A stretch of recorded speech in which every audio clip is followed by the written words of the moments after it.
What's going on, guys? So here I have some Madden 16. I just want to talk about something because this is my game. This is my gameplay, not gameplay, my draft that I recorded at E3. So this is my footage. But I just want to talk about what I think is gonna hold draft champions back. Being a mode that could like eventually take over MUT and stuff that they could fix from what I learned. It could possibly change what I learned at E3, but in the questions I asked, there's a few things that I noticed that kind of worried me about this mode, and I'm very excited for it still. It's probably gonna be what I'm gonna play the most.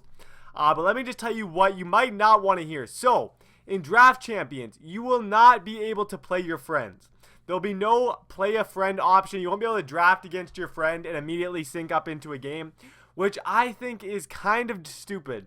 To be honest, I'm going to be straight up when I say I think that's kind of dumb, because a lot of people, they love the fantasy effect. Playing against your friend with a fantasy football team, that could be something that is really fun. And why they don't want to integrate that, like it always confuses me in some games. It's like Diamond Dynasty right now, why they don't integrate the play a friend feature. But that's something that I think is for sure going to hold it back, because people love doing it. That's a very popular thing on MUT. So yeah, the next thing that I'm kind of worried about is there's no leaderboards. And there's a lot of people, their favorite part of playing online games on like EA Sports games is just climbing the leaderboards and just becoming like dominant and becoming the best. From when me and like Sports Gamers Online, when we asked them, however, what they were going to do for the leaderboards and how the leaderboard system worked in this mode, they said there is no leaderboards. And that's another like little thing that I'm very disappointed about, because it would be so easy to integrate like a win-loss record with your draft teams. Like, get really good at drafting, get really good at it. But there's going to be no way to really gauge how good you are, and that I don't like that, to be honest. I'm picky. I might just be a leaderboard gamer because I was for a very long time a guy who just liked to climb up the leaderboards.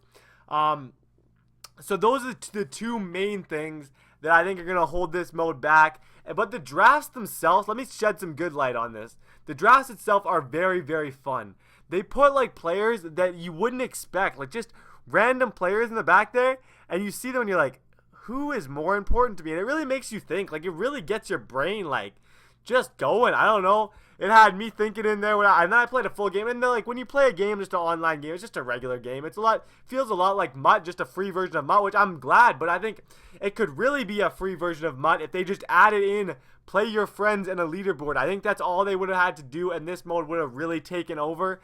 And that's two little things that are gonna disappoint some people if they're not changed. They might have changed from the time they were in alpha, but I don't know. From what I heard, I don't think they will. So thank you guys very much for watching. Please drop a like if you found this informative. And yeah, I will see you guys next video.